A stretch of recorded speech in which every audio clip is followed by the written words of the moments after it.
Hi everyone. Welcome to the noon meditation, June 3rd, sponsored by the UCLA Alumni Affairs. I am Marvin G. Belzer from the UCLA Mindful Awareness Research Center.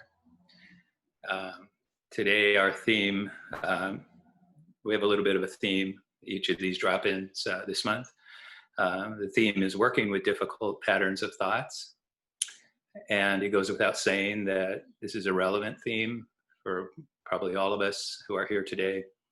And some of us are encountering new patterns of thoughts, perhaps, that are not familiar, often connected with emotions that may not be familiar. So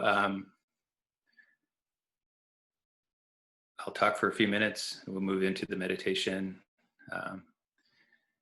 There is a misconception about meditation that in order to do it properly, we would have to figure out how to stop thinking. And that's actually really false. We can actually do things with our minds, with our attention, even in the midst of lots of thoughts, even racing thoughts, and so forth.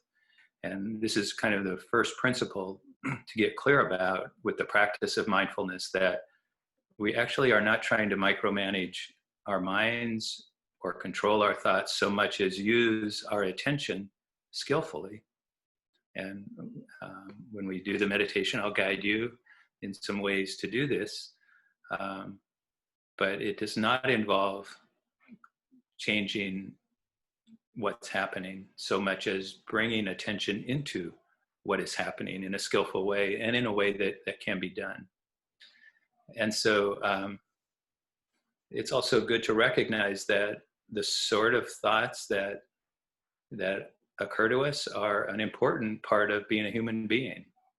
And as human beings, our ability to think, our ability to analyze and to plan and to worry and to reflect and to learn are really essential parts of being human. And it's not actually in conflict with cultivating skills in meditation.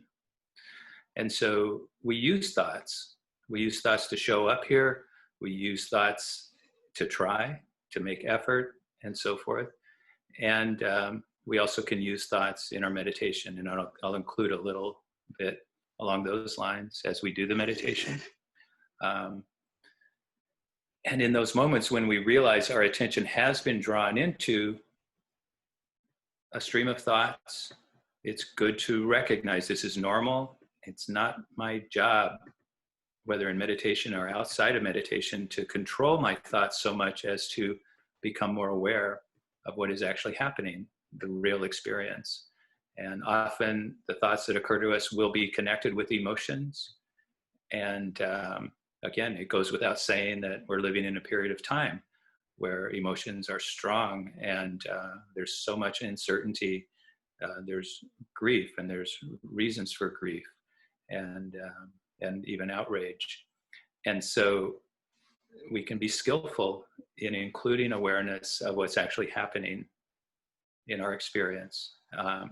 And when I'm talking this way, by the way, I used to be a philosophy professor. It's my background. So I have a tendency at times to be abstract, but also I've learned that in presenting the meditation, a little bit of abstract discussion goes a long ways. But the point here is that we don't have to figure it all out in advance. There are things we can actually do both in meditation and in daily life whereby we're actually being more skillful in managing emotions. And so just one personal comment and then we'll do the meditation.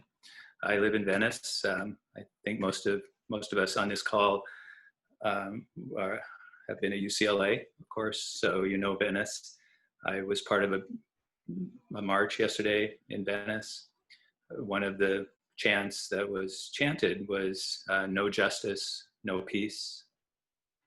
And as a meditation teacher who's encouraging people to cultivate more peace, it was interesting to reflect on that. And both sides are true. when there is serious injustice in a society or in one's life, then there's a place for not just being complacent. There's a place for activism. There's a place for serious action. And in our own hearts, we can do that even while cultivating peace.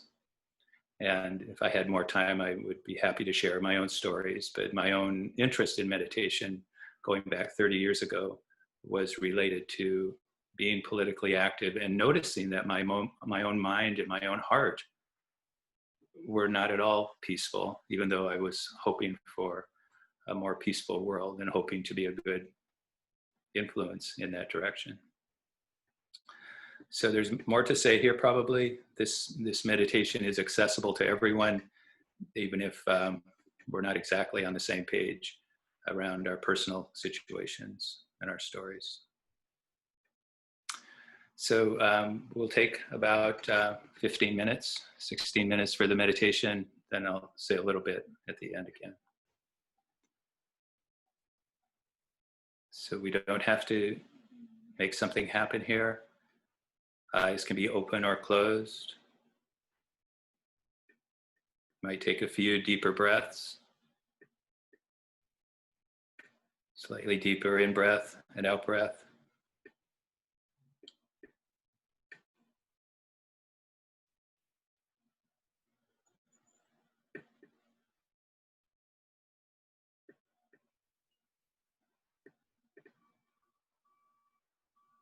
Letting your breath be normal again.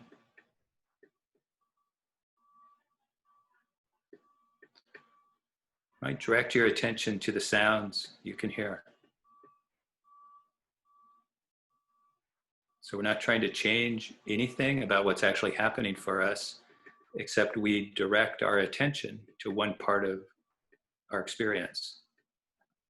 So I invite you to try this, just trying to notice primarily what's happening in the area of sounds. In doing this, we don't have to stop other things. So there might be plenty of thoughts and so forth. But just give special attention to the sounds you can hear, whatever they might be. It can be good to notice how easy this is. We don't have to censor the sounds. We don't have to control them or keep track or try to hear everything. It's an activity of our minds where we direct our attention and let our attention rest with some part of our experience. And we do this because it actually works to cultivate conditions for more calmness, clarity, stability of mind. We don't have to try to make something happen. Just this gentle shift of attention, letting the attention rest with this part of our experience, taking it in.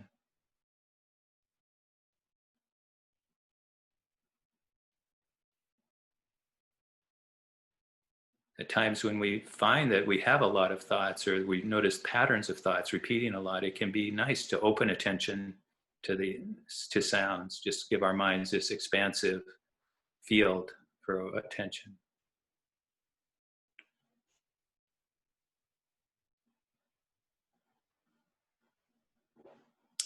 So when you wish, letting your attention settle into your body. It's also good to practice with our bodies in a similar way.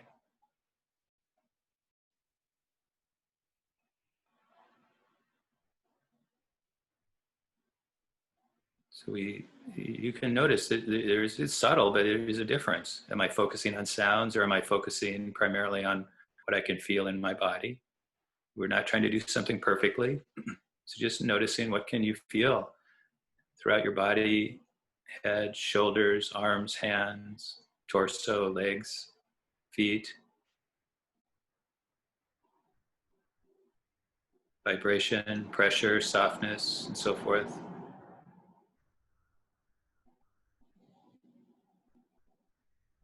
So some of us live with pain. Physical pain, chronic pain is very normal. Even if you have pain in some areas, there are probably other parts of your body where there are sensations that are not painful. So it's good to focus in the non-painful area. just let your attention rest somewhere in your body. Maybe the hands, or one of your hands, your feet, legs, the breath. The feel of the normal breath is good for this, abdomen, chest, or nose.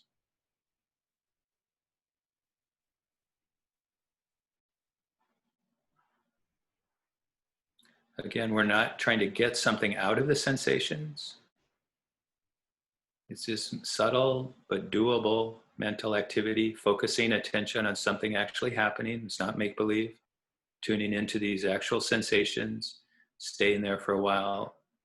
Quite naturally, doing this for a while, our minds naturally become calmer, more settled and clear and so forth. So there's not even a rush. We're not trying to make it happen.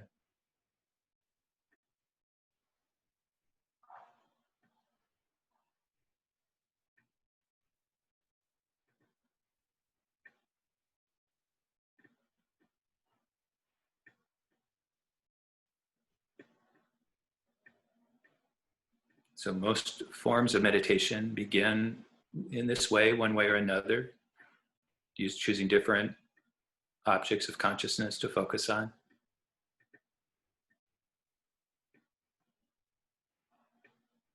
And then what everyone will notice at one point or another is that, try as we might to stay focused, our minds are too active just to stay focused. And this is not a bad thing. It's a part of being a human being, to be alert to what needs to be paid attention to now. And so quite naturally, there'll be those moments when we realize our attention's been pulled into mulling something over, planning, reflecting, imagining, and so forth. And we do have habits of mind, mental habits, so certain themes will keep occurring. And so it can be good to be aware, oh, here's that pattern again. I'm worried about this or that. Just that recognition. Often there will be emotion nearby, triggering the thoughts or getting triggered by the thoughts. So we also include the emotion, that recognition. Even a quiet thought can be useful, just to recognize anxiety, grief, anger, hope, joy, whatever it is that presents itself, and feel into your body. So with the emotions, there's tend to be thoughts, and there also are often sensations that are a component of the emotion, often in the torso. So you just tune into the feel of it. As part of mindfulness practice, we don't have to micromanage the experience, even when our hope is that the meditation can help us have less grief or less anxiety. The practice is this very gentle tuning in to what is actually happening, even when we wish it were different. And it does take some courage. It takes a little bit of effort. But when we actually do it, it's something we can do. And then whenever you wish, just shifting your attention back to somewhere in your body where the sensations are relatively neutral, such as the feel of your hands, the feel of the breath.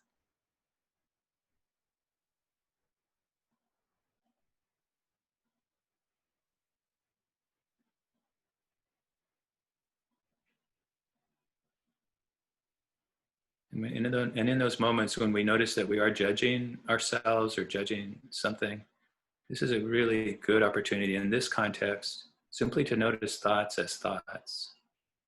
We really don't have to be evaluating ourselves so much in this process.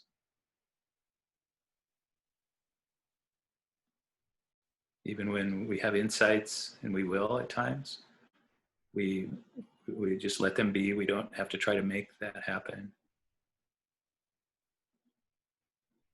So there's something to do, is focusing attention, sustaining attention. And then there's also a lot of room for just being here, just being real. There's a lot of permission as part of this activity, just to know what's going on for you right now.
So for the last part of our meditation today, I would invite you to shift, if you wish, into another form of meditation where we use thoughts.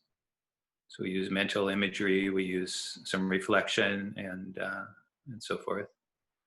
Um, but the first principle of this type of practice is, if you're not in the mood, don't try too hard.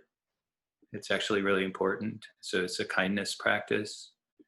And you may very well be content just doing what we've been doing so far.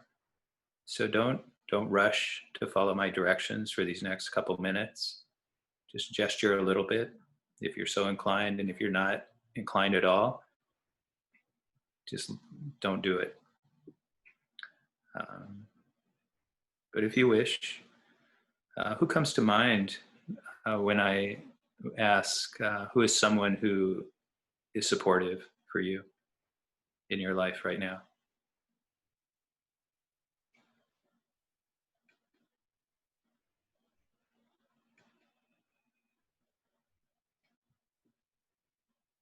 Not necessarily even the most supportive, but someone who might come to mind is, yeah, they're helping me. And we can think of a human person. We can also think of a non-human animal, perhaps a pet. Um, if several are coming to mind, just choosing one for these next few minutes to keep in mind. If no one's coming to mind, don't rush. There's no rush here. Um, if someone's come to mind, you've chosen someone, you might visualize them in your mind. It's just an image of them, maybe a memory of having seen them, or perhaps imagining them in a place that they would like to be, that they would enjoy. So we're using our minds here. We're using thoughts. Here we're using our imagination to some extent, just holding this person or animal in mind. You might reflect for a moment. Why them? Why did they come to mind?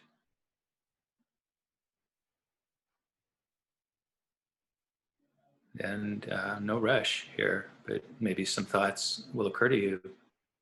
Their loyalty, their strength, their humor, intelligence, and so forth, or anything. What about them? So we're using thoughts here again.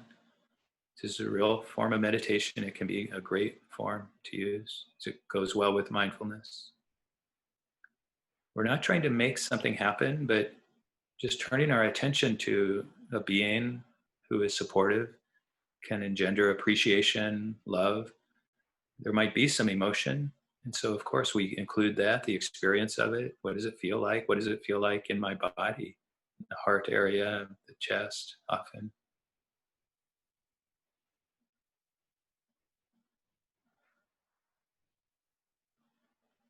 Maybe a few wishes for them. May you be happy. May you be peaceful. May you be safe. Perhaps repeating those or other phrases that might feel more apt to you.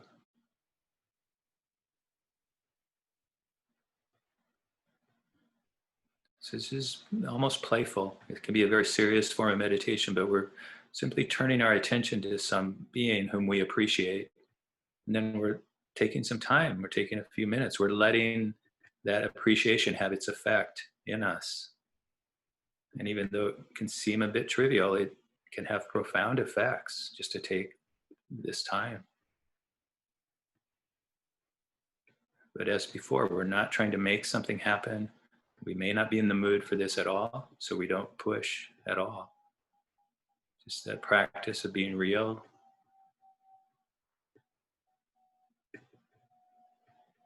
So even in here, we're not playing make-believe.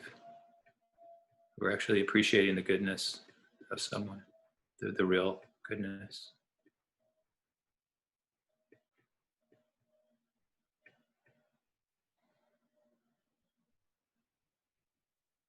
May you be happy. May you be peaceful. May you be safe.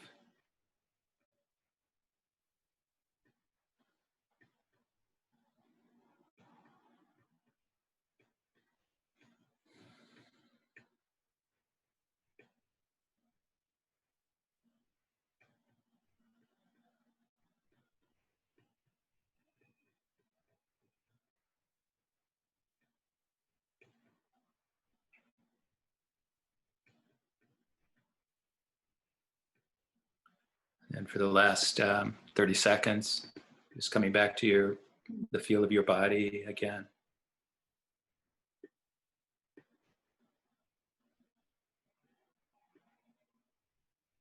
What is happening for you right now? This breath, these sensations.